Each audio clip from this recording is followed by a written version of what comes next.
வணக்கம் ராஜிகா. அதாவது இந்த காவிரி நீர் மேலாண்மை ஆணைய கூட்டமானது கிட்டத்தட்ட மாதந்தோறும் நடைபெற்று வருகின்றது. எந்தெந்த மாதங்களில் எவ்வளவு தண்ணீர் கர்நாடகா தமிழகத்திற்கு காவிரியிலிருந்து திறந்துவிட வேண்டும் என்று ஏற்கனவே உச்சநீதிமன்றம் 2018ஆம் ஆண்டு தீர்ப்பு வழங்கியது. அடிப்படையில் அதனை அந்த தீர்ப்பை அமல்படுத்துவதற்கும் தமிழகத்திற்கு உரிய தண்ணீரை கர்நாடகா திறந்து விடுவதை உறுதி செய்வதற்கும் தான் இந்த கூட்டமானது தொடர்ந்து நடத்தப்பட்டுக் கொண்டிருக்கின்றது. அந்த நிலையில் தான் 46வது கூட்டம், இந்த ஆணையத்தினுடைய 46வது கூட்டம் டெல்லியில் நடைபெற்றது. இதில் 4 மாநிலங்கள், தமிழ்நாடு, கர்நாடகா, கேரளா, புதுச்சேரி என 4 மாநிலங்கள் தான் இந்த காவிரி விவகாரத்தில் சம்பந்தப்பட்டுள்ள மாநிலங்கள்.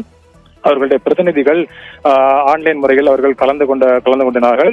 இந்த கூட்டத்தில் தற்பொழுது டிசம்பர் மாதத்திற்கு 7.35 டிஎம்சி தண்ணீர் கர்நாடகா தமிழகத்திற்கு திறந்துவிட வேண்டும் என்று காவிரி மேலாண்மை ஆணையமானது உத்தரவிட்டிருக்கின்றது. இது உச்சநீதிமன்ற தீர்ப்பின்படி இந்த தண்ணீரானது வழங்கப்பட வேண்டும். அதனை உறுதி செய்யுமாறு கர்நாடகாவுக்கு தற்பொழுது காவிரி நீர் மேலாண்மை ஆணையமானது உத்தரவிட்டிருக்கின்றது. மற்றொரு விஷயம், இந்த கூட்டத்தில் இந்த மேகதாது விவகாரம் தொடர்பாக விவாதிக்கப்படவில்லை என்று தகவலானது தெரிவிக்கப்பட்டிருக்கின்றது.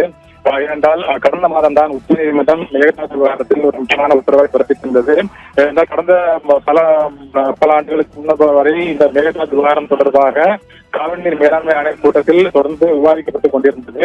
இந்த நிலையில் தான் உச்சநீதிமன்றத்தில் இந்த வழக்கு இருந்தது. தமிழக அரசு அந்த மேகதாது விவகாரத்துக்கு எதிராக உச்சநீதிமன்றத்தில் வழக்கு தொடர்ந்திருந்தார்கள்.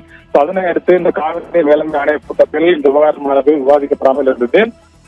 கர்நாடகாவை பொறுத்தவரையில் இது தொடர்பாக ஒரு விரிவான திட்ட அறிக்கை அவர்கள் தயார் செய்திருக்கின்றார்கள்.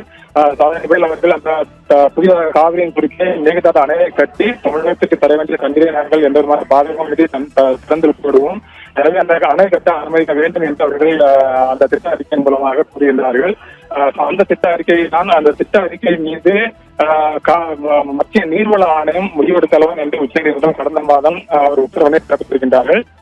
ஆனால் அது இந்த காவிரி நீர் மேலாண்மை ஆணையம், அது மட்டுமல்லாமல் காவிரி நீர் முறைப்படுத்தும் குழு மற்றும் சம்பந்தப்பட்ட மாநிலங்கள் அவர்களுடைய விளக்கங்கள் பெற்ற பிறகு இது தொடர்பான திட்ட அறிக்கையை இறுதி செய்வது தொடர்பாக மத்திய நீர்வள ஆணையம் முடிவெடுக்க வேண்டும் என்று உச்சநீதிமன்றம் உத்தரவிட்டிருக்கின்றது.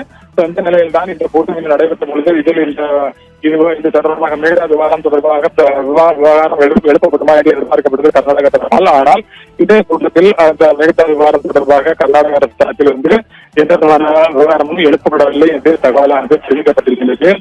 எனவே தற்போதைய சூழ்நிலையில் இந்த தொடர்பாக மத்திய நீர்வள ஆணையம் தான் இனி தொடர்பாக ஒரு முடிவினை எடுக்கும் என்று எதிர்பார்க்கப்படுகின்றது. அதற்கு முன்பாக அடுத்ததாக நடைபெறக்கூடிய கூட்டங்களில் இந்த விவகாரம் இது கொண்டு வரப்படுமா என்பதை நாம் பொறுத்திருந்து பார்க்க வேண்டும். ராதிகா, தகவல்களுக்கு நன்றி மித்ரன்.